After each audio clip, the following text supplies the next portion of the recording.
Welcome to the Ages of Rock podcast with your hosts Bill Algie, Dennis Talbot, and Alan Tate. We are three guys who have one thing in common, a love of rock and roll. Our goal is to talk about all things rock. We hope you find this show intriguing, funny, and occasionally highly opinionated. Enjoy!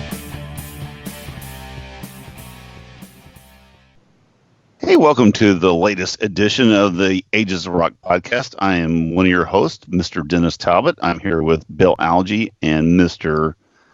Bearded Man. My real name is Nigel Jameson.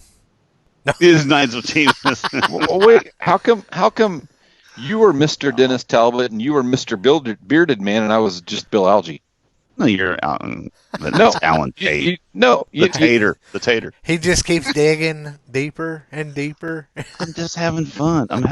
Beard jokes. Yeah. Beard jokes are fun. Anyway, did I say what episode this is? No, this is episode 182. God, can you believe that shit? 182. No, I can't believe you put up with your shit this long. 18 episodes until we have hit number 200. Wow, we got to find a very special guest, Gene. Yeah. Wouldn't that be something? That would be something. It would be nice. We got to find somebody big for that, and not weight wise. We could get Vince Neil. We could put them right. Hey, we'll take you to the Chinese buffet. How about we get Vince Neil and Tommy Lee on here and let them argue? Okay. So anyway, but we do have a guest tonight. We have Kyle Kruger from. He is the person that put together the Here I Go Again DVD or movie or however you want to say it, and it's a very interesting DVD if you can get it and get it off of was it Amazon Prime? You can buy it from their website for a short period of time, which you'll find out here later. But and they do have some stuff that they'll sell just for a short time later. But anyway, great guy. It was a fun conversation. Got a little more in depth of the movie. Let me interject real quick here. About halfway through the interview, you'll notice the sound of our guest's microphone change because we had a little technical difficulty. So he switched some equipment out, and it's the sound difference is totally different. So if you start listening to the interview and his voice kind of goes in and out, bear with it because it does halfway through it goes back to normal. It was just a matter of on his end being hardwired in. Anyway, as far as being hardwired, we got a lot of stuff coming. We got stuff coming up. We did some stuff while we were gone from the last time. Where do we want to start? I got a couple new records. I didn't buy any records. All right, you want to do records first? All right. I got just a couple. Me too. All right, you want to go first? I have just a couple. Okay. Oh, shit. I'm not going through all of them. A couple inches of a pile. Just don't do real fast. I'm pretty sure that's at least 6 inches. All right. That's one of those mine. She said. Yeah, it's one of those records. The one you're going to be bringing me. I wouldn't count yours in my stack, you dumbass. But I'm just gonna highlight a few. There you go. I'm kind of excited about. So there you go. You guys can go ahead, go with yours. I'm gonna sort through here. So I only picked up 2 today, and then I got one. Actually, I'll show this one first. My father-in-law brought me over 2 record. I guess it's the first Chicago. I'm not for sure. I haven't really did research on it.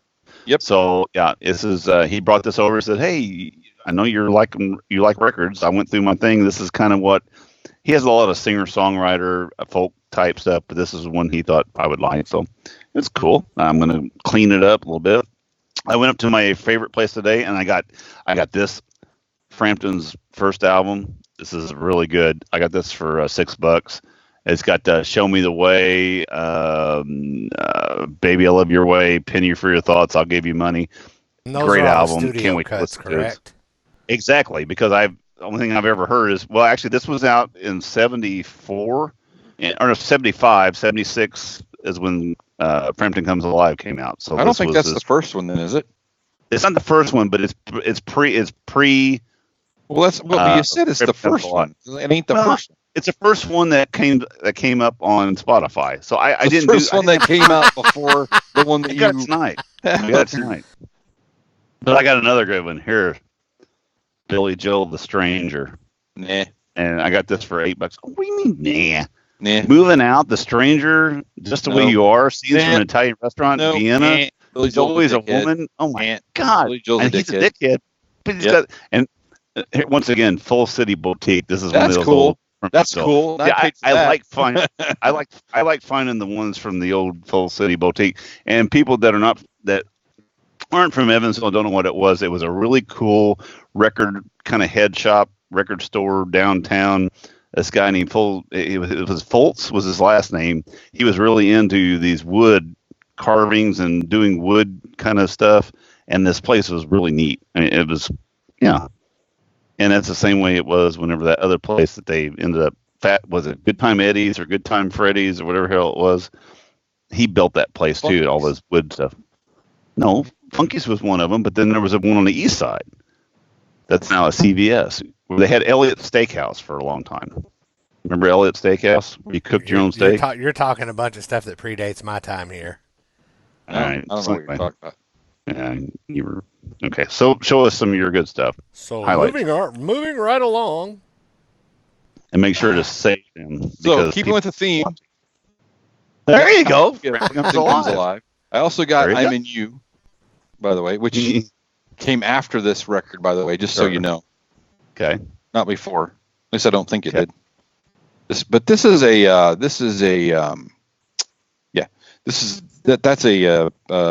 record club version. Cool. You guys are going to be shocked, but I picked this up because I got it for nothing. I got it for very little. Actually, I bought this because I think this is a really So this is a really cool cover, and my dad actually has a surfboard that has this painting on it. Okay, what's the name of the album? Miller's. Oh, sorry, Steve Miller Band, Book of Dreams. So it's got Jet Airliner and it's a good album. Jungle Love, and it'll probably never be played. Anyway, Michael Jackson Thriller. Oh, that's a good one. That's pretty cool. There you go. Yeah. This is pretty cool too. Elton John Greatest Hits. I like that one. This is the 1974 version, right? And it's the original Greatest Hits version. This record was like on Discogs for $15. Yeah, there's a Greatest Hits 1 and a Greatest Hits 2. Well, there's a Greatest Hits. There's two different versions of this. Are there? Okay, this is the original, and there's one of them that looks like he's playing golf. That's Greatest Hits 2. Okay. Was that Greatest Hits 2? That's Greatest Hits 2. And then they also had some jazz stuff. So I got a Al Hirt record. Cool. Just because I thought it was cool and I wanted to just check it out. So, and I got the one I thought that was titled The Coolest. So it's called Sugar Lips. So, and then I've got a bunch of other ones, but it's like just some random stuff. But anyways, it was funny. Bill calls me last night. He goes, I'm at a friend's house. He's selling some records. Here's what he's got. So he was like going, I got it. I got it. I got it. Don't want it. I got it. You know really what would have been funny yesterday? When he called, if you'd have handed me the phone and let me answer it. We were at band practice. Oh yeah, I forgot about that. That would have been Bill would have been like, "Oh, sorry, I meant to call Dennis," and then I'd have answered. But there was one record that he had that I wanted, and I'll show it next week whenever I get it from. And I will be bringing you that album this on Saturday when we see you. As we segue into the next segment. Yeah. What we're doing this Saturday. Well, this Friday, for me, I am picking up the band Survivor. Oh, I heard of Yeah. They're doing the free concert here in Columbus on Saturday. Free hospice concert's a fundraiser for hospice, the biggest fundraiser they do all year. And I'm picking them up at the airport on Friday. I got to drive them a little bit on Saturday morning and then take them back to the airport on Sunday. But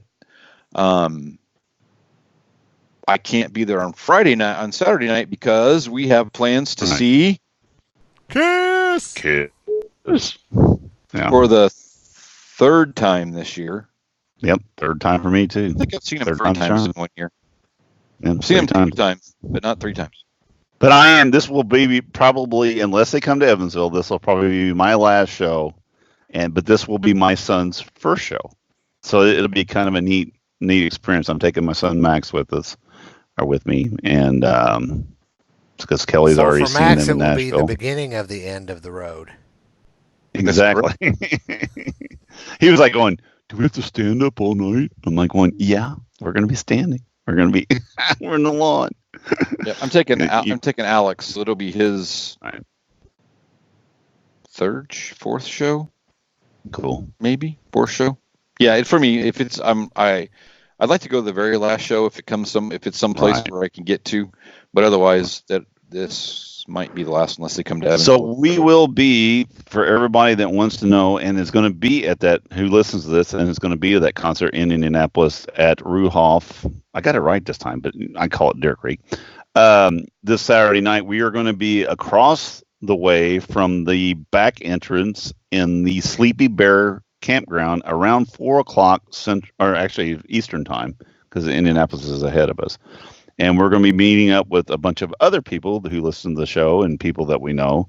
So if you're listening to this and going to be there, come over to the Sleepy Bear and park there. It costs $20, but you're going to get out of the concert before anybody gets out of the concert. And you'll be on the road and be on the south side of Indianapolis, if you're like me, before people are getting out of the parking lot. It's worth that $20. It's the best kept secret in Indianapolis, to be honest. So, yep. Well, it's not a Anyway. secret. It's not now. a secret Thanks, now. Dennis. It is. Alan, who are you going with? I am going with 3 of my favorite people. Me, myself, and I. There you go. I am going You're by driving myself. up by yourself? I'm actually, that's not true. I'm not going by myself. My friend Jeff, who lives in Speedway, Indiana, had an extra ticket, so I bought his ticket. So it'll be me and Jeff and I believe 2 of his brothers. But I'm driving up to Indianapolis by myself. I'm going to hang out with Jeff, and then we're going to come tailgate with you guys. And then after the concert's over, I'm going to go stay the night with my son. Then I'm going to spend the afternoon with him Sunday afternoon, and then drive home Sunday evening. Okay. Cool. So, we're actually driving back. We're actually going to go, because the thing is, man, with Indianapolis, they have that 11 o'clock curfew, which is 10 o'clock my time. I can be actually home by 1:30, 1 or 1:30 easily, and it's just silly for me to have to. I'll be in my bed asleep by the time you. I know you will. Yeah. By the time I get my first coffee at the other side of Indianapolis, it takes me an hour. I mean, it's an hour and 15, an hour and a half. I'll be a Crane. I'll be a Crane by then, or Bloomington. I'll be at Bloomington by then. Be all right. But anyway, so speaking of Ruhoff. I was going to say the same thing.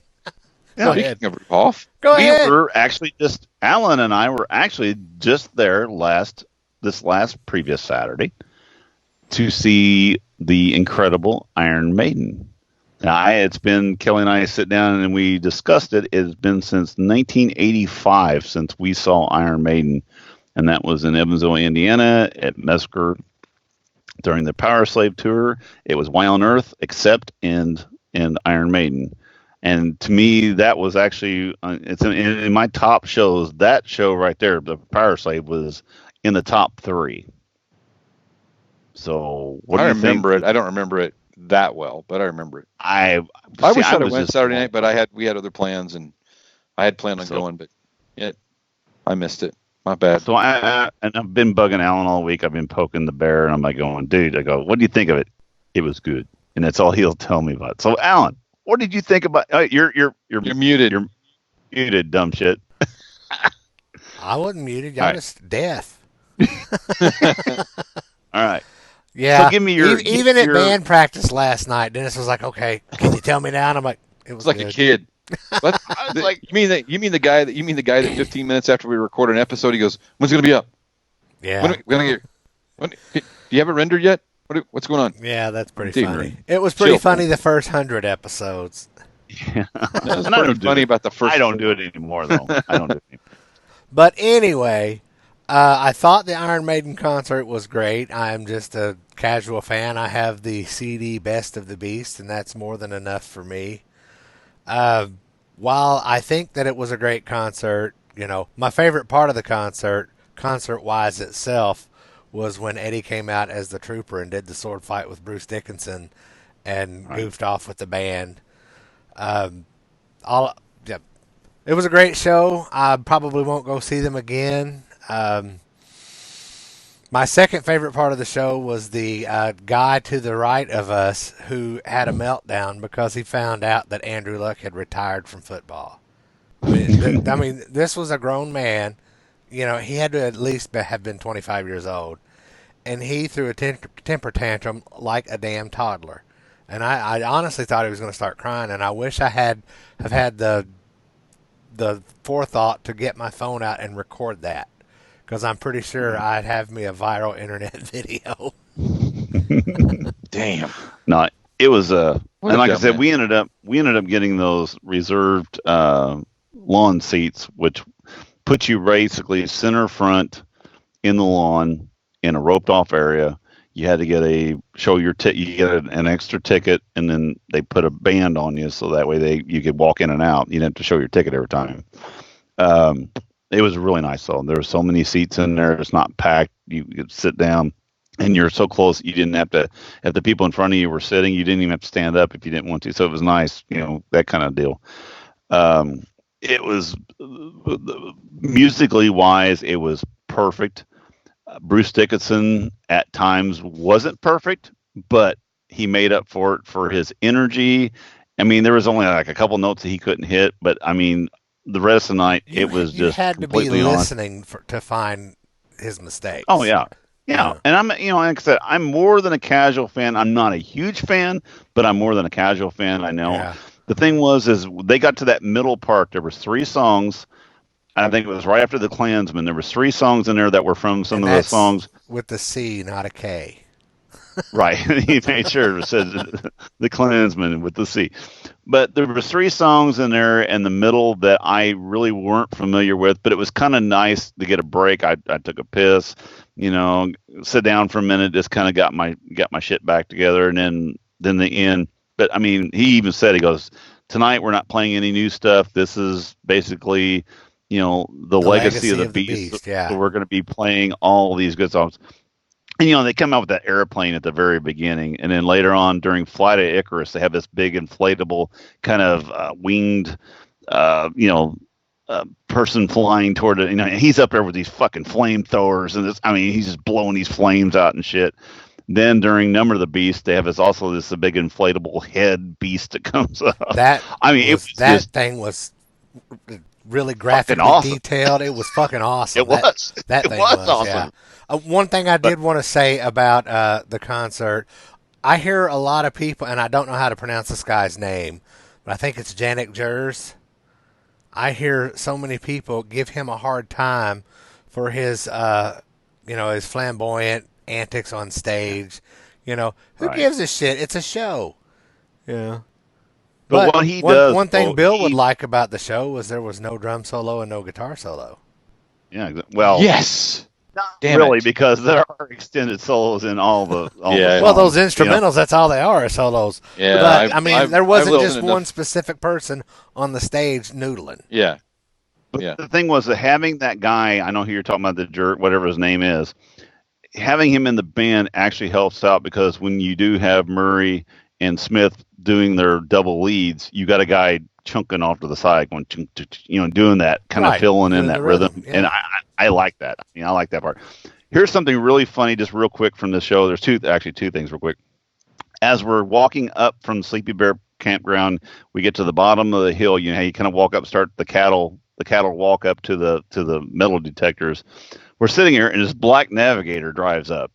And the back window goes down, and there's Nico. He's sitting in there. He's kind of looking around. I looked at Kelly and go, hey, look, there's Nico and McBrain. And he's like, she goes, he drove off. She goes, you are just so jaded now with this podcast. You meet all these people and says, you don't even get excited anymore. So you didn't take your camera out and anything. I was like, well, I really didn't think about it. I was like, going, hey, look, there's Nico. Hey, how you doing? You should have slipped him a card, you bastard. Well, I should have. Well, if I'd ran toward the vehicle, I probably got tackled by somebody. Well, that would have been something worth watching. Yeah. One thing, notice, I wore this shirt to this concert. Guess who was the only guy at a Iron Maiden concert with a red shirt? Me. Everybody else was wearing black shirt. Now, I will say something. The difference between a Kiss concert and an Iron Maiden concert, non-musically, is an Iron Maiden concert is pretty much a sausage fest. Exactly. There were very few women there compared to the number of men. I'm telling you what, dude. The number of drunk old people at that concert was unfucking real. And Alan's shaking his head right now. I don't know how much booze they sold that night, but it had to be a record. You know, I bought one Yingling, and they were 24 ounces, and that was $14 and a quarter. You know, well, I mean, if you got drunk, you know, it cost you $1 million. Probably spent $50 at least on 3 beers. Yeah.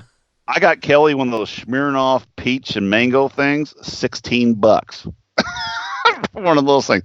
So anyway, on the way out, we get out, we leave. Okay, the last song comes on. I know what song it is. I told her, I said, I know we can hear it all the way to Sleepy Bear. I just want to get on the road because these drunk motherfuckers when they start getting out, I don't want to be anywhere close to this area on the road with these drunk people. So we started out, and as we're walking up there, people falling down. We get out to the front, back to where Nico was, and this dude is with his buddy. Well, they're about my, they're all right. They're in their 50s probably. They're going back to the Sleepy Bear campground also. This dude falls down on the street, right in the middle of the street. The cop gets out of the car and he looks over and he goes, I didn't even hear. He goes, yeah, his buddy's got him. We're not even going to mess with him. We're not going to dick with him. So he's got his buddy up, and we're walking on the right-hand side of that side road, that goes back toward the main road. He's on the left side, and his buddy, he's got him by the back of the shirt, okay? And his buddy, the drunk buddy's leaning forward the whole time, and he's like trying to run. So he's talking. His buddy's talking to him like a dog. He's like going, "You want to run, don't you? You want to run, don't you?" Kelly looks at me. She goes, "Why are you not fucking taping this?" And I'm like going, "Oh, shit." So I got my phone out. I'm trying to just nonchalantly kind of do this as we're walking along. And then he head plants down, and I'm like, "Oh," so I hit it. So ended up what happened was I didn't hit the actual record button until after he had already fell down when I was trying to shut it off. I'm an idiot. So it would have been the greatest video ever. Oh, man. But this guy, he was like going, "Dude," he goes, "It's only about a half mile. You can make it." I'm like going, he's going to have to carry this motherfucker all the way back to the campground. All right. I got one last thing that I want to say regarding the Iron Maiden concert. I want to give a shout out to a kid named Soren Laufer. He went to high school with my son, and he and I actually went to the concert together because I got my ticket from him, and I appreciate him inviting me to the concert. And next time you want to go to another concert, give me a holler. We'll take us another trip, buddy.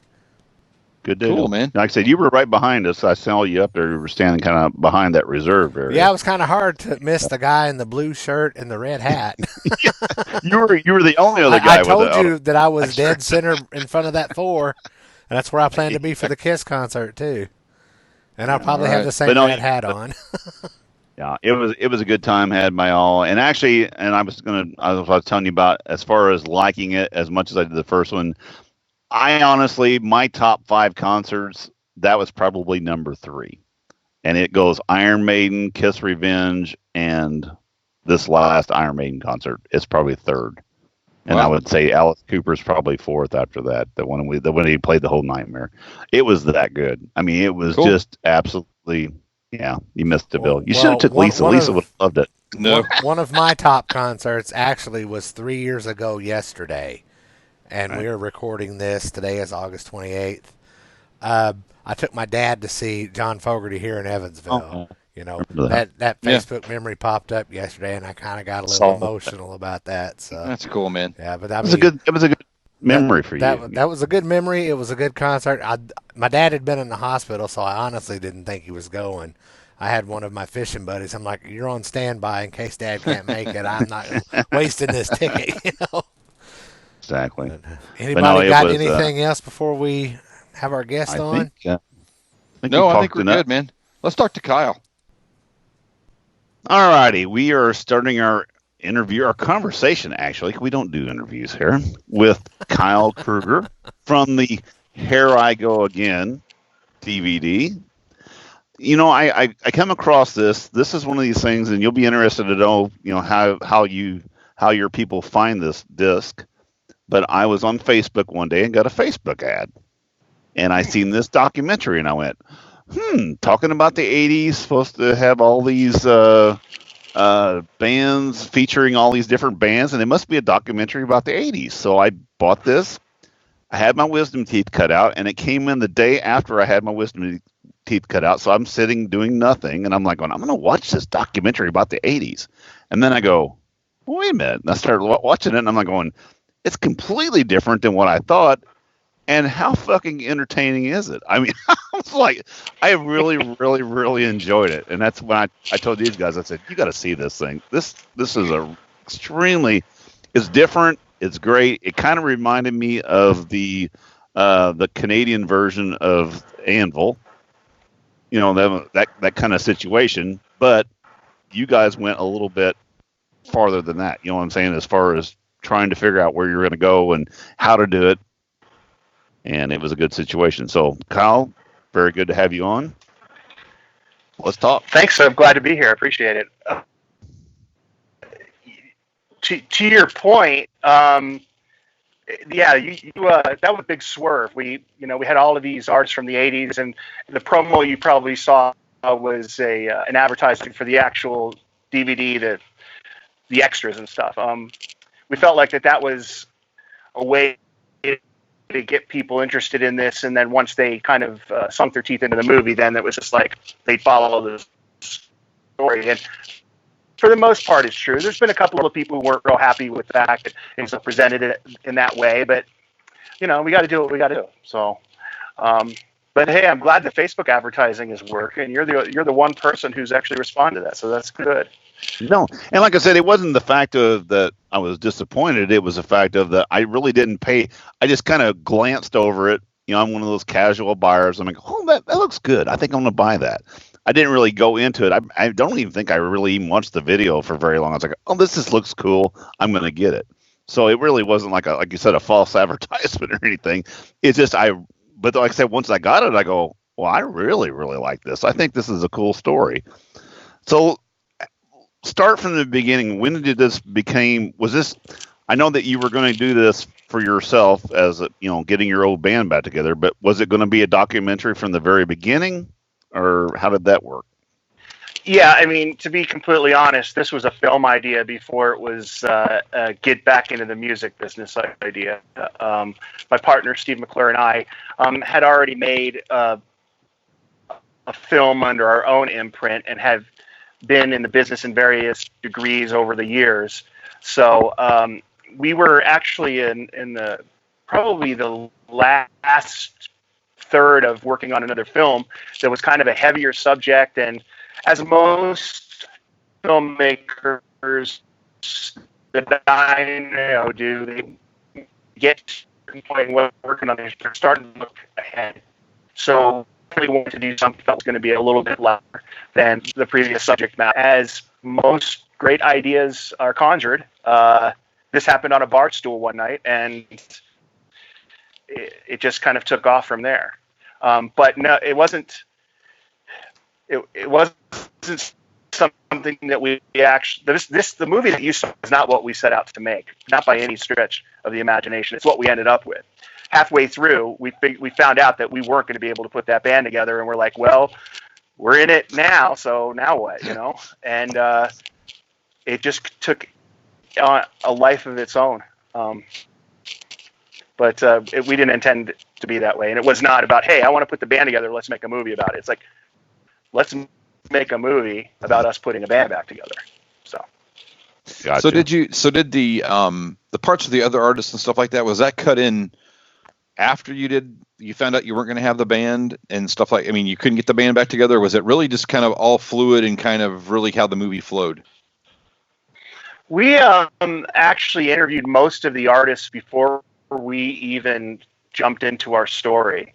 And there was a reason for doing that. We had to grab them when they were available, when they were passing through town. And that caused us to not knowing what our story was going to be about, really. We just asked a bunch of questions and hoped that we would cover, the spectrum in the course of doing this. So we probably went, I think from the time we started shooting, it was about 2 years before we actually jumped into filming our actual story. We had laid down the groundwork with the other guys in the band, and then as an independently produced film, money became an issue. So, we would work on it for a couple of weeks, take a couple of months off, work on it for a couple of weeks. And by the time, and not to jump too far ahead, but by the time we kind of had our shit together, the other guys weren't interested anymore. So, but yeah, most of the artists came first, and then we peppered them throughout. Even after we made the film, we continued filming, getting endorsements and that type of thing. But yeah. That's cool. It was really good. I watched it yesterday, actually. I watched it through Amazon Prime, and yeah, I was very impressed. I mean, I started watching it at the beginning. I'm like, oh, this is kind of cool, kind of a cool documentary. And then it really kind of intrigued me. I was like, okay, are they going to make it? I mean, it's like there was that thing of, come on, and I was like, nope. Nope, another plan. And it was like there always seemed to be that thing. So I think you guys did a great job with it. But so what really have you and Steve just remained friends for this entire time? I mean, were you guys I guess not friends at one point in time, or was there a big space there, or because it seems like the other guys had gone off and you hadn't seen them for years and years and years. So right. Well, Steve and I have known each other. Actually, this coming January have been 40 years, and we've had periods throughout our life. He went to college, and I was playing in a band at the time. So we had months where we didn't see each other, and then I moved to California in the late 80s, early 90s, and he would come out and visit, and then I moved back to Florida, and then he moved out to LA, and I would go out and visit, and then I moved to LA, and then he moved to Denver, and then I'd come here to visit. So, I mean, our relationship for the most part has remained intact throughout all of those years. Even now, he lives in Florida, so, and I'm in Colorado. Oh, huh. Gotcha. Cool. Because Bill and I are kind of like that. We were friends, through college, and then there was a space of time. We had a little bit of time where, he moved off and started families, and we started our family, and then then we started getting back together, and that's we seen each other about once a year, maybe for about 5 minutes. Yeah, or once. Actually, there were years there we didn't see each other for about 10 years. Right, but you drove by my house because his wife's parents live like right around the corner from where I used to live. And like at Christmas time, you'd drive by, I'd be out in the yard raking leaves or some kind of shit on Thanksgiving or whatever. And you'd be like, hey, what's up? But I thought that was kind of a cool where you guys, you had your friendship that lasted that long. But then these other guys. And then, so when you went to see these guys, in the movie, was it, it was one of those things you'd already contacted him and kind of did it and then filmed it after that fact. You know what I'm saying? Or was it kind of when you went there to film, they were still deciding and you know what I'm saying? Yeah. So from the time we had the initial conversations, I think Gordon, who was our lead guitar player, we filmed him first because we felt like he was going to be the hardest get. And then John, our bass player, we didn't know where he was, and we had an impossible time tracking him down. And then our drummer, Jeff, we called him and we filmed that phone call. But from the time we made first contact to the time we actually, with the exception of Gordon, but the time we actually got with those other guys, it was over a year, maybe longer. Wow. And, life gets in the way. And things had completely changed for the both of them. And, Gordon just decided that it was a bad idea. So we gave him too much time to think about it, basically.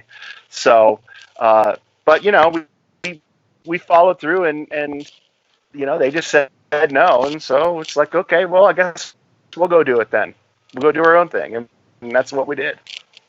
Yeah. Exactly. I thought that aspect of it was pretty cool. It was, it's interesting. So we've interviewed a bunch of people from the Nashville area or whatever. And, as you talk to them, Anthony Quarter is a great example from Tora Tora that talks about, he's a guy with a family and he lives in the Nashville area and he has a band that they play, Tora Tora plays X number of times a year, but otherwise he's a guy living a life and has a job. It does happen. Those things happen. People, the success only lasted for everybody so long. I mean, there are a few of those that lasted a lot longer, but as you know now, finding you don't see a lot of those guys touring anymore, and they have families and lives and things like that they're doing. And if they want to get back together, it's a commitment, and it's going to change their lives that they're been used to for the last 30 years. So doing that sometimes is not really very easy. So. Yeah, and there's a reason why all of these bands, particularly from the 80s era, have suddenly kind of popped up again, and that's because they've had their families, they've pushed their kids out of the house, and now they're back to their own time. That's exactly what happened to me. I mean, the day my kid turned 18, I'm like, sayonara, and we jumped right into this film. But the majority of these guys that you're talking about don't tour because touring doesn't make sense anymore. It's too expensive. It's a crapshoot. So most of these guys do fly-ins on the weekends. They're weekend warriors. Yep. Even like bands like Warrant, a couple of those guys have day gigs. I mean, they play significant gigs still, but they don't tour per se.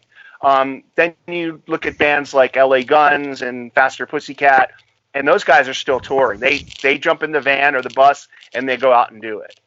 And then you have a band like Keel that does a show every 3 years. But the touring thing, unless you're like A-list, and by A-list, that's not the quality of music. That's really the level of success that those artists have found, whether it's Metallica or Poison or Def Leppard. They could afford to have a career, keep it going, but a lot of other bands just weren't able to do that. And we found out the hard way that it's almost impossible. If it's hard for them, it's impossible for somebody like me. Yeah, we were talking to a gentleman not long ago. He was the lead singer for a band called Pump 5 out of Southern California, and he said that they finally had a tour that they were able, a small, a band out of like I said, out of Southern California, and they were starting a tour. They developed a tour and it ended up getting canceled, but they had bands that were buying onto their tour, and it really wasn't he said it's a tour, but he goes, it's not really a tour. We've got like a string of shows, so you can call it a tour if you want, but it was all in that Southern California area and a little bit out into Arizona and Nevada and stuff. But he said, there were bands that were willing just to buy on to be able to say they've been on a tour, because you can't do that anymore. You're in a club or you're going from a club to another club 3 weeks from now. It's just, you just don't have that continuity.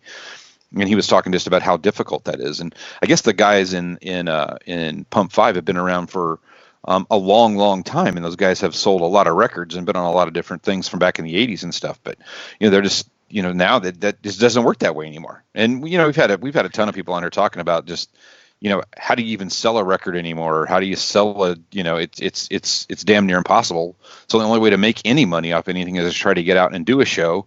But then again, to your point, that's a challenge in and of itself. Yeah. I mean, there is no magic pill at all. And, you're right about the record business. And, I'm probably jumping the gun, but I'll go ahead and mention this. Gene Simmons, in a Rolling Stone interview a couple of years ago, said, and I'm paraphrasing, rock is dead and the fans killed it. And I'm working on a project that the subtext of that project is really my response to Gene Simmons. And I'll say this, he wasn't wrong, but he wasn't right. Presented it completely wrong. What's rock is not dead, the way we deliver it is dead. And the fans didn't intentionally kill anything. When they lose the stream, how they used to receive their music and their entertainment, when the stream dries up, well, you go looking for water elsewhere. So I think that's been the innate challenge of hard rock artists in particular. And if you go on streaming services such as Spotify, I challenge you to find a rock artist in the top 100. And that is because rock fans, a particular breed, they're cut a certain way. They just aren't down with the digital thing. It hasn't quite caught up yet. But they're also not buying anything. So they're not listening to anything new and what's coming out on digital, and they're not buying anything new. So what does that leave? Well, I'm just going to listen to what I already have, which is the kind of basis for this whole nostalgia trip, which is hurting music because there's not a lot of original music that's finding its way to the public's ears. And that's a sad fact. So once somebody can come up with a way to fix that, everything will be fine. Trust me, rock's not dead. It's not. Gene Simmons is wrong on that point. But we got to figure out a better way to deliver it to the people who would like to hear it. And can you talk a little bit about your sponsorship from Peavey? Yeah. So we knew we weren't going to be able to pay for this film out of our own pocket. We paid for a lot of it out of our own pocket, but when it came to we don't have gear, we don't have any of this stuff. How are we gonna do this? And so I was pretty intent on finding somebody to sponsor us and to fix that. So I ended up connecting with this guy in LA who basically that's what he does, is he connects sponsors to projects or bands or events. And we knew we had a couple of artists that were in the film that were Peavey artists, and we figured maybe if we got a meeting with them and we dropped their name and kind of pitch the idea to them, that they'll bite. And my pitch to them was this: look, we're older guys. We've got expendable income. We're getting back into music. We think we're going to inspire other people to do the same thing. And when they see us playing your gear, they're going to know it's good quality and it's affordable. Makes sense. And they were like, okay. I mean, it was pretty much that easy. It made sense. And so pick out what you want and we'll send it to you. So I made a long list of stuff you saw in the film. They sent us a pallet. You had a whole shitload of stuff. Yeah, it was amazing. I'm like, damn, I just giving. And the thing is that I've been using Peavey since I was in high school. I'm 54 years old, and I still buy. I got a new Peavey Classic back in the corner. That shit is basically indestructible. Sounds great. It's rock ready. So that's some great stuff. I think he froze up. Yep. Froze up? Yeah. So I lost you there for a second. Yeah, I lost you there. I think you're back. Okay. So yeah, the guy we connected with in LA, his name is Jim Houck, and he was the one who really opened the door for us. But it was Steve Blaze from a band called Lillian Axe, who has been a lifetime Peavey endorser. Or is it, endorsee? One of those. Anyway, so the fact that we had really become friendly with him and we had already interviewed him twice for the film, he actually came with us to the Peavey factory. We got the tour, and he really kind of legitimized us in their eyes once we got face to face. And we interviewed Hartley Peavey. Unfortunately, we couldn't really find a place for that in the film, but they took pretty good care of us up until right before we released the movie, and they had a leadership change, and the guy who brought us in was no longer there. So as you can imagine, the next guy said, I don't know who you are, I don't know what you do, and I don't care. Bye-bye.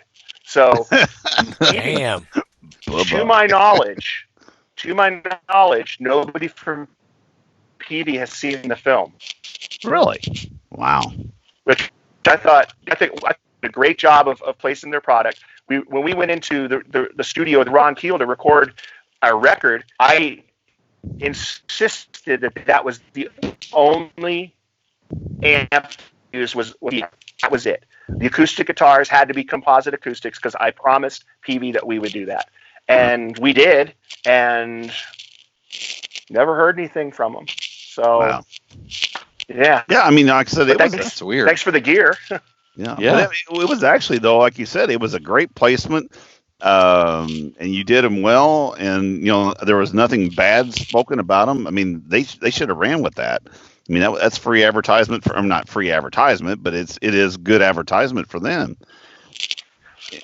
Well, not only that, but I don't know if you recall a couple of years ago that they were on that show Undercover Boss, And the premise of that show is basically they find employees who have sad stories, and then the bosses come in and, give them money or try to help them improve their lives. And, the general undertone of everybody's story was they were afraid they're going to lose their job because of them, outsourcing, the potential for them to outsource. And PV's thing has always been made in the USA, right? It's a Mississippi-based company, made in the USA. They made the show, they put it in the can, and then those people lost their jobs afterwards. They ended up outsourcing a fair amount, as I understand it. I can't speak on that entirely, but they started outsourcing stuff to Japan and shut down part of their plant in Meridian. This is what I understand. This is what I've heard. Can't hold it to me, and I'm sure they probably won't appreciate me talking about it right now, but it's like this film could have been damage control for them. Yeah. They really, if it were me, I would have used it, and you could have spun this around a number of different ways, but forest, trees, who knows, man. Wow. So. No, and like I said, and they've been, like you said, they always talked about their American company and what have you. And like I said, I've used their products for years and loved them. It's just one of those things. When you mentioned Ron Keel, that is actually my favorite moment in the movie, because we've had Ron Keel on our show. We've met Ron Keel multiple times at the things. I'm 6 foot, almost 6'3". Ron's taller than I am. He's a big old guy. And in that movie, you were trying to sing that vocal, and he just got up on you hard and was like going. I was like, I thought, I just loved that part of the movie. And I mean, like going, I couldn't imagine what that'd be like. I don't know how frustrated you were at that point. It's like going, I can't do it. But Ron's up in your face going, you know what, motherfucker, you're going to do this thing now. Yeah. I think, and you know what? And the thing was, he pushed you to that point to do it. And that's what Ron does. I mean, Ron's had some, he's had some luck in his life that's not been good. And he's had, he's worked hard and did this shit. And I just thought that was a great moment in that movie. I was like going, because I asked Bill today, because I knew Bill was watching it. I was like, did you see the Ron Keel part? Did you see the Ron Keel part? But it was hard to miss.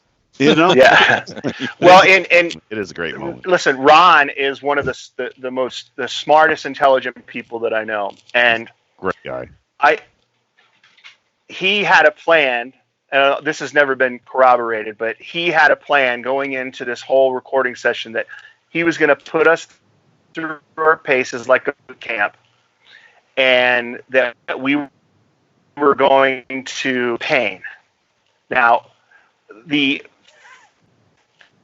first day that we get, hour late, number one, Steve and I had from Utah, so being late didn't still with the sensei. And then when we assumed that the basics were going to be done, because Ron had already rehearsed that with Warner, who played drums for us. He was the drummer from the classic lineup of the Cult, and we figured that was going to be done. But oh no, they put us in the same room, put headphones on us, plugged our guitars into direct boxes, and we had to play along with Les. And we just weren't prepared for that. We knew our parts inside and out, but we weren't prepared for that dynamic. Steve, my partner Steve, had never, ever recorded anything in a studio before, and it had been years, at least 20, since I had done anything. But it took us way longer than it should have. It probably took us 10 hours to record 3 drum tracks. But he did it for a reason, and he really put us through our paces. And then as we went through and started laying down our stuff, especially our guitar stuff, that went by fast. We knew our parts. There was no messing around there. And after we had gone through that first day with him, we're like, oh, we're not going to fuck around with this one. There's no way.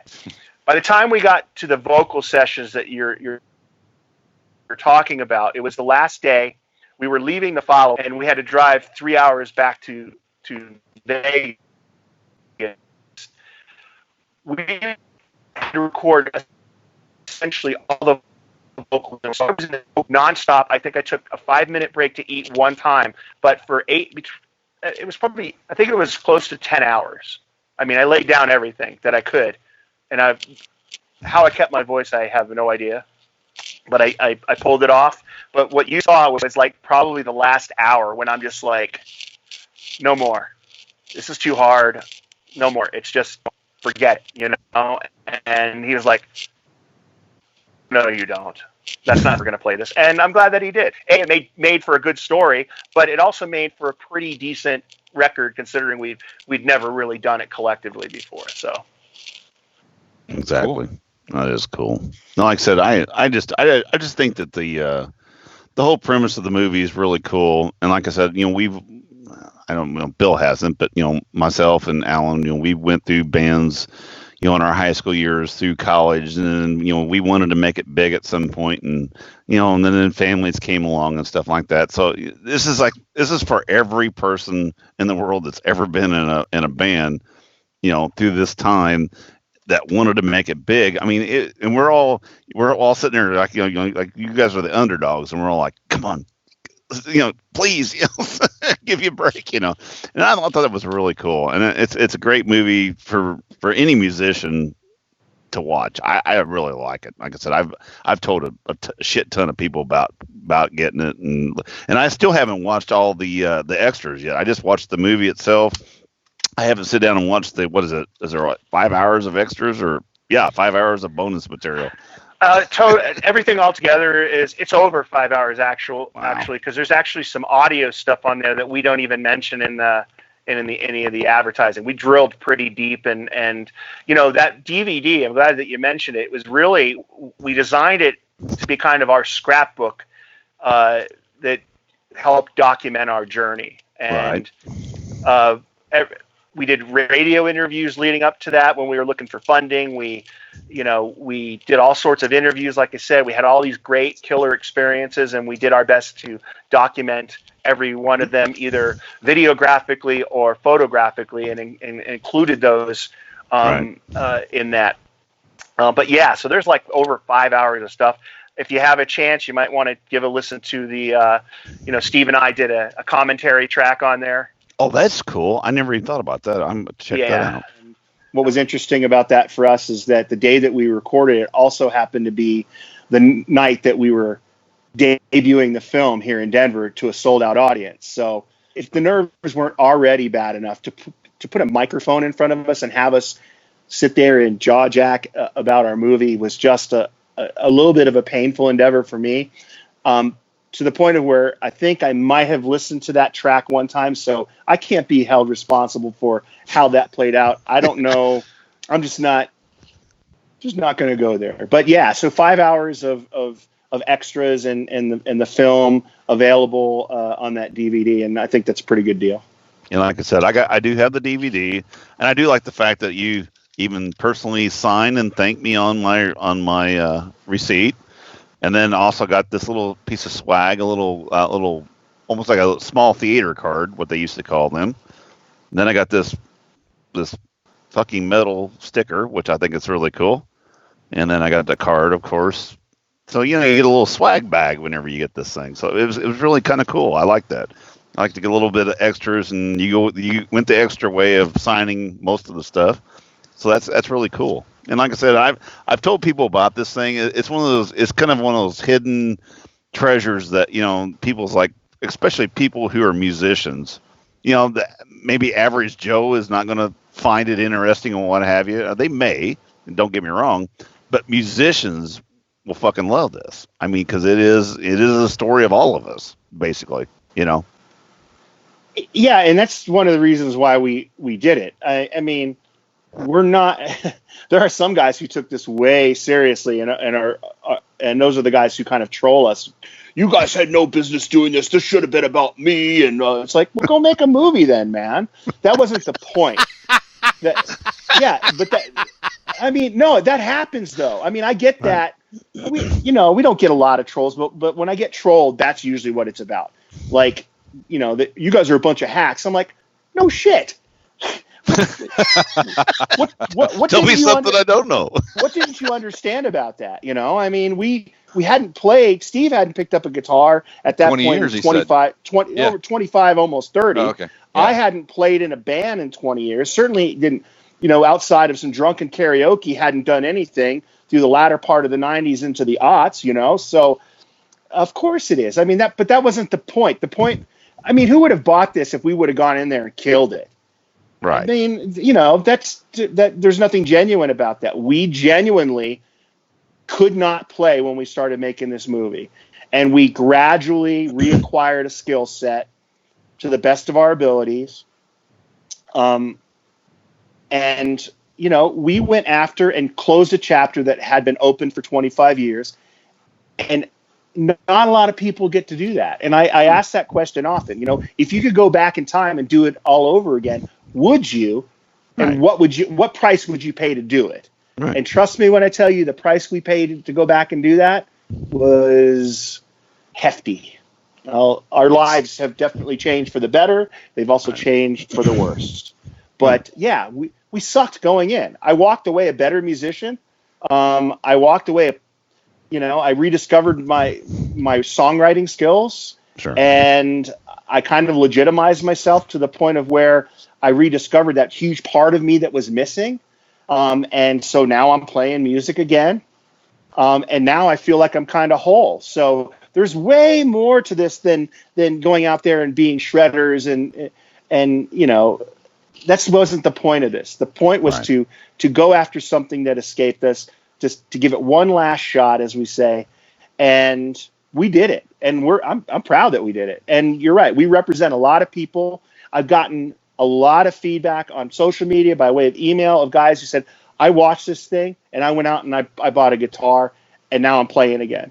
And I know there are two bands in the last couple of years that guys who made it to the dance had some success, who told me that part of the reason they were inspired to get back together was after they saw this film.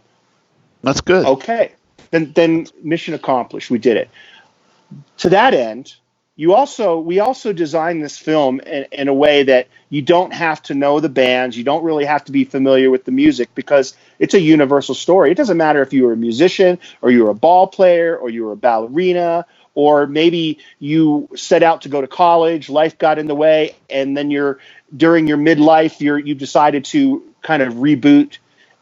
That's what this is about. It's the music and everything, as wonderful as it is, and as important to us as kind of the soundtrack of our youth, is the backdrop. Right. And the experience that we got out of this has, like I said, it's been more amazing than not, but still the not has been significant too. Right. No, I mean, go ahead. So the guys that decided not to go forward, Gordon and the other guys, they've seen the film by now, I'm sure. Mm-hmm. So do they regret not being part of it? I mean, more of a part of it, or not pushing through and doing it? No one has verbalized that. Okay. We touched on that towards the third act of the film when we went to Gordon. We played the demo for him, and you know, he's like, "I'm surprised he got that kind of performance out of you." But when we said, you know, if you knew this was the way it was going to go, would you have done it? And he was just, you know, no, you know, he still wouldn't have done it. I mean, that was just Gordon, and I love him like a brother, but he just stylistically, it's not something he wanted to do. He didn't want to do it, and that was it. The other guys, I remember talking to John. I think it might have been on Facebook or something, and we were just going back and forth, and I said, well, it's too bad you didn't want to do it. He goes, oh, wait a minute, I didn't ever said I didn't want to do it. It's like all of a sudden it's like the narrative changed a little bit with him, and it's like, okay. And then with Jeff, the drummer, he has come back a couple of times and said some real positive stuff to us. So I think that there's a part of him that wishes that maybe he did follow through. So did his business? You could tell that. You could tell that in the movie. I mean, you could tell the way you guys put that together. That's the thing. I was like, he's gonna come back. He's gonna come back. He's gonna come back. Nope, he didn't come back. But it really did. I mean, you could tell I think he really wanted to come back. No, I was the one. I watched this. When you guys were in the car talking about that, yeah. You know, I'm like, he's coming back because I watched this, like I said, after my wisdom tooth, so I was a little bit. I had a little sedation whenever I was watching this. The drummer is the one that he had the business started. He said, "I can't do this." Now, he was so close to making it. Did his business take off? Well, it was the combination of that and his wife. So there's a little story there. So when we reached out to him and said, "Hey, we want to come to North Carolina to film you," they had a vacation home, and so it's like this A-frame cabin, beautiful place. Sure. He offered this up to us, and so we did some of the filming there, and then he took us around the town and we filmed. We found a beat up drum kit for him to jump on. Right. Well, it turns out he never told his wife that we were coming, and so she didn't know we were there. I'm not surprised by that. You could tell. You could just tell. He wanted to play, though. You could tell. He's like, "Yeah, I could do this. I could do this." Well, you can see in the first interview we did, he's like, "What are we talking about here? Are we talking about doing a show?" And then 3 days later, yeah, that's not such a great idea because by the time he talked to his wife, exactly. We're all married. We know that. Yes. We know that. Well, it's funny because you guys talked about that driving around. You were talking about that in that. Yeah. Why I heard him say yes, and then I think Steve might have went no. What he said was, he was real excited at the beginning, and then it changed. Right. So yeah, right. I mean, it was obvious, and I was like, I just thought it. So to answer your question, that business unfortunately went belly up.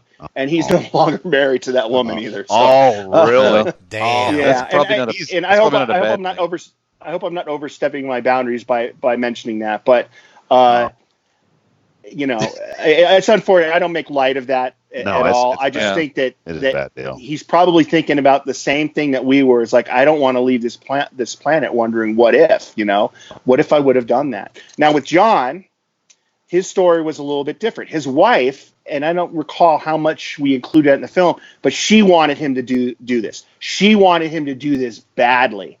He was hung up is not the right word, but he was concerned because he just didn't want to leave his family for any length of time and was really devoted to his family, which is completely understandable. Sure. But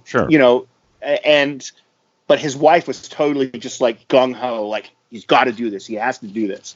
Right. And he was the bass player, correct? He was. Yeah. I remember him. I remember her talking. The one thing too about that, about how she was she liked listening to him play. Right. Yeah. Yeah. Exactly. But I don't fault any of these guys for not doing it. I mean, if I would have been a little bit smarter, maybe I wouldn't have done it either.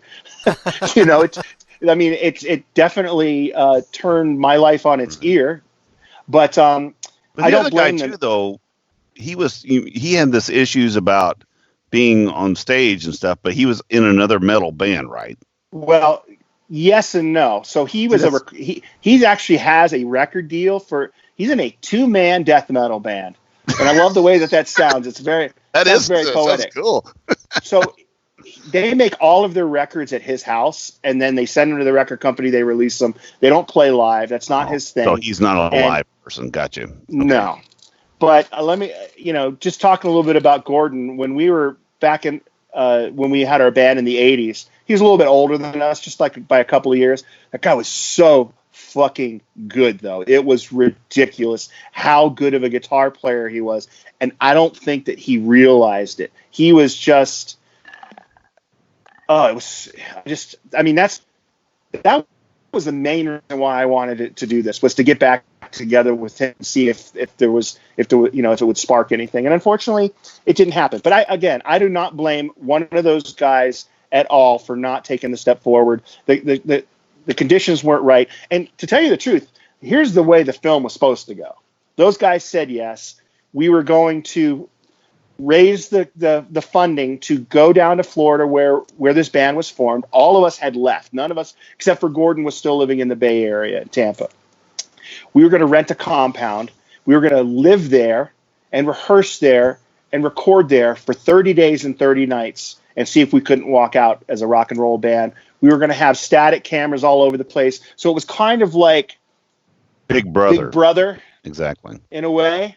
Mm. And instead of like recording a record, we were going to have an engineer in the house all the time, just doing, flipping the switch and then editing stuff as we go to see if we could walk out of there with at least a demo. And then we're going to finish up with the big show. We're going to bring all our family and friends in for a big show. I actually had the show arranged before I had any of this arranged. And it just fell through. We just could not pull it together. And, for John's part especially, and Jeff, we were asking them to leave their families for 30 days. So while we were negotiating with them to that end, we said, well, what if we get a place where it's a large enough property that the families can stay there and you can be with your family at night, and then you're with the band during the day and whenever we need you, and they're close by. And to be honest with you, we haggled over that. We made him an offer. We put it in an envelope and we said, we'll see you tomorrow. And we came back and he's like, yeah, this isn't going to work. So we offered to pay those guys and everything. I wasn't sure how we were going to get the money, but I was like, I remember there being some financial difficulties. Yes. Even in one shot, you see him, he's talking to us. He's holding the envelope that had our offer in it. Wow. And like I said, he had to do what he had to do, and I don't blame him at all. And that's when, the plot thickened, as they say. And we went off on this amazing journey, this amazing tangent that just took us to places we never thought we'd go, to play with musicians we never thought we'd get to play with. Now for me personally, I was not happy with the gig that we ended up doing. I wanted something bigger, better, and badder. And we ended up having to settle for it because we were so far into the process. Steve was like, we got to finish this thing. Somebody's affording us an opportunity. We should go for it. And we did. But, right. That was definitely not it was a great gig. Don't get me wrong. And the guys who set it up for us were fantastic, but it just was not.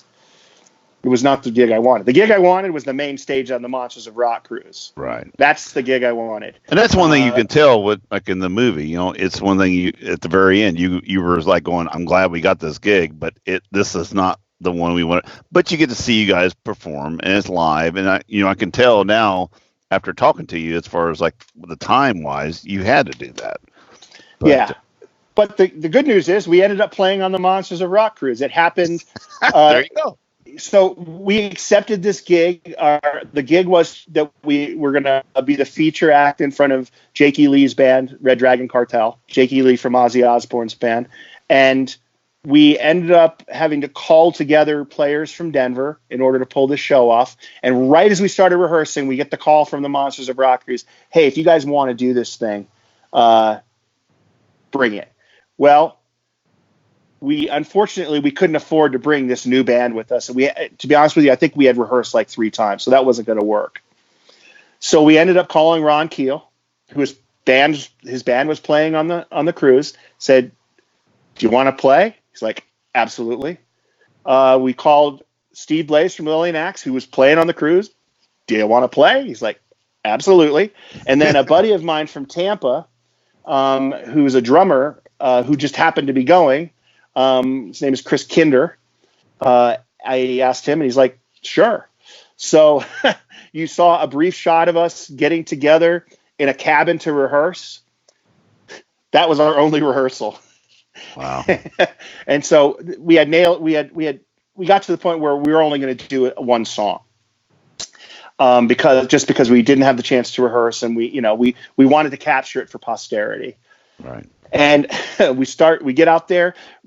Keel played before us, so Keel that band opened for us. And Ron got on the mic. He made everybody stay in the room. We had a full room.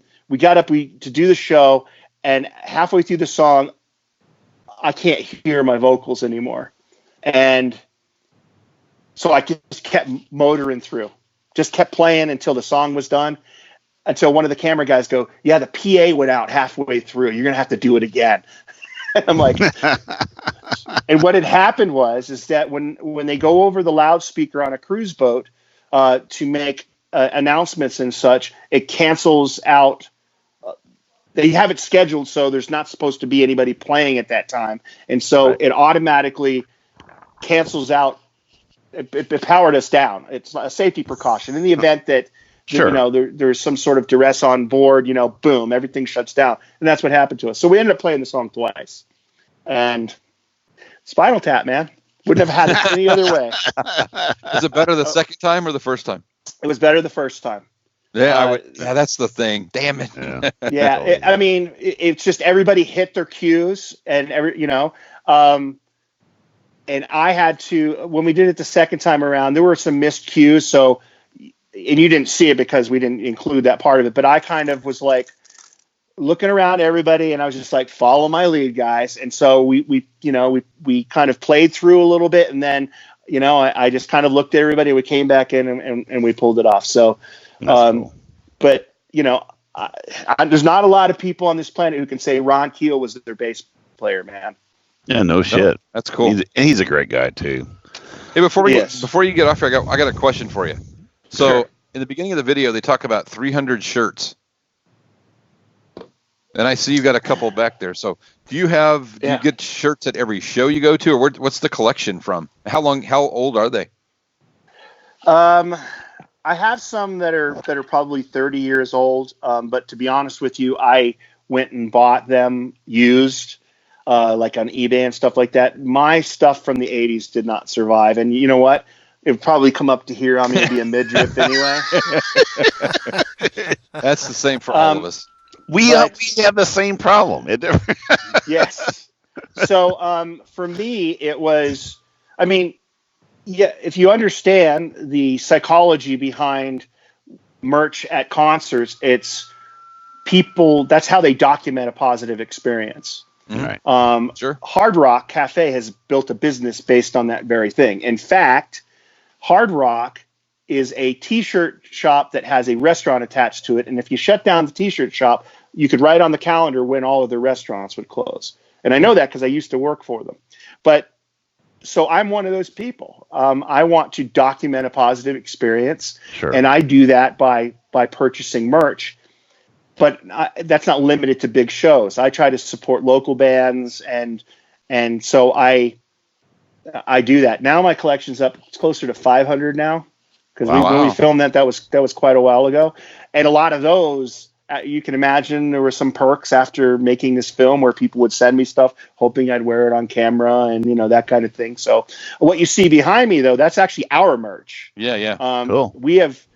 From the very beginning, we treated this film like it was a band, and we created merch for it, and we got everything from guitar picks and that kind of stuff. And again, it's one of those things that you can only buy the movie once, and we found that people were so invested in what we were doing that, well, here's another way that you can support us and show your team spirit. And so we created all of these T-shirts. We've got a great designer here in Denver. Her name's Brooke McKay of Vamp Visuals, and she designs everything from the posters to the DVD cover to all of our T-shirts. She did everything. She did a fantastic job. And so that was inspired by my own personal trip of always having to buy a shirt whenever I go to a show. Always. Cool, man. So as far as that's concerned, as far as your merch, where can we find your merch? Where can we find the movie? Where can we find everything? Here we go again. There we go. Probably.com. Yeah, it's actually hareigoagain.com. Hareigo. What did I say? Yeah. Did I say here? Here we go again will be a sequel.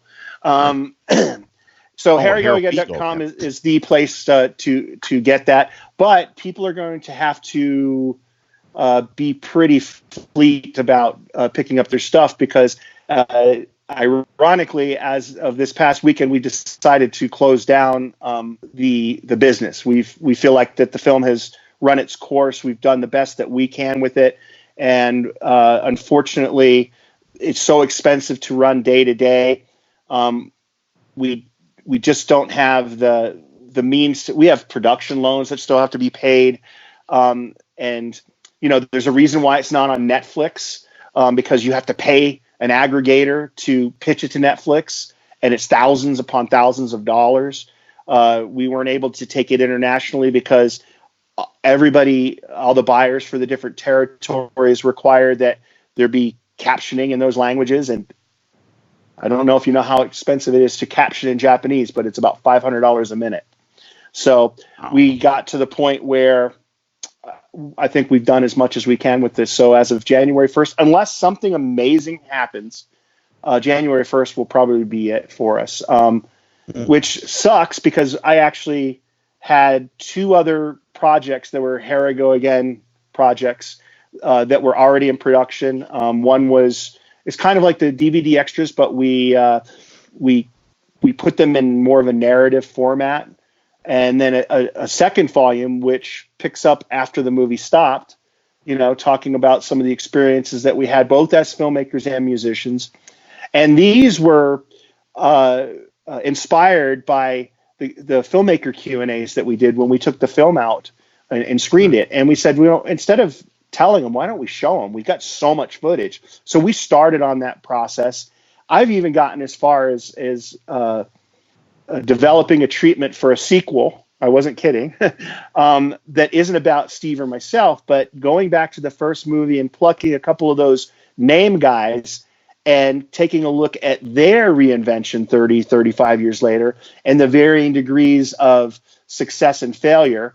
And the part of the subtext of that film was, as I mentioned before, my answer to Gene Simmons on his claim that rock is dead, the fans killed it. And I really wanted to do something that felt it had a little bit more of an expose feeling to it. And I just to peel the curtain back to let people understand that the whole rock star thing is a myth. It's mythology. It's not real. These guys are regular people, and most of them live hand to mouth still, trying to forge a living with their art. And I think it's important that people see that, because I think if people see that and they understand it, they'll understand how important it is for them to support these artists by purchasing, their music and their merch or whatever, because there's only one way you can properly thank an artist, and that's by paying for their stuff and whenever possible, buying it directly. When you are listening to Spotify or you're listening to a streaming service, the artist is being disserviced because it's the record label who's making all the money off of that stuff. They still own the rights to it years and years later. And the only way that these artists have, the only opportunity they have to make money is by doing these shows, whatever merch, and then releasing their own records. And I got to tell you, man, Ron Keel's Bad Keel, they put their best record out. The last record they did was the very best Streets of Rock and Roll, really hands down the best Keel record ever. I have all the Keel records. I was a huge Keel fan in the 80s, and they had huge hits. The Right to Rock, Somebody's Waiting. I'm telling you, the Streets of Rock and Roll, followed by Metal Cowboy, followed by the newest Ron Keel band record, is eons above and away from what they did originally. So much better, it's ridiculous. And it stands to reason. These guys were in their 20s when they were making their initial records. A lot of their stuff was, because of their producer. Gene Simmons produced 2 Keel records, right? You think in 30 years, these guys have probably learned a thing or two and could probably write a decent song. And you would think, well, I bet you they could write a better song than when they were 20. Right. And people need to realize that there's a lot of great music. These artists are still making music, and you got to support it. Otherwise, that's when it goes away. Yeah. And I'm just, I made a movie about nostalgia, and I'm not the most nostalgic person, believe it or not. And I'm really not. I'm waving the flag for new music, for new artists, whether they're classic artists who are releasing new stuff or they're brand new artists. We need new music, and the old stuff is fantastic. I love it. Soundtrack of my youth, but I don't want to hear "You Shook Me All Night Long" ever again. I know it by heart. It's good. Give me something new. You're repeating Dennis word for word.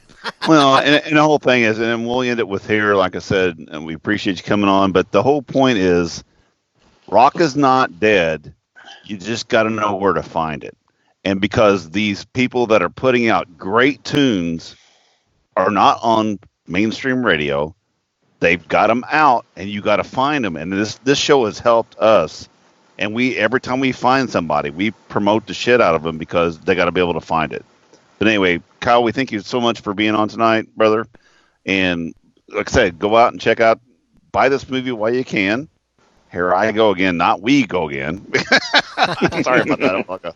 I'm a faux pas guy. But anyway, we're glad to have you on. Stay around for just a second. Alan, why don't you take us out, brother? Visit us on agesofrock.com. Check us out on Stitcher Radio and now on iHeartRadio. You can also find our social media there. Till next week. Let me find the right button here. I'm on the wrong screen. Peace out, folks.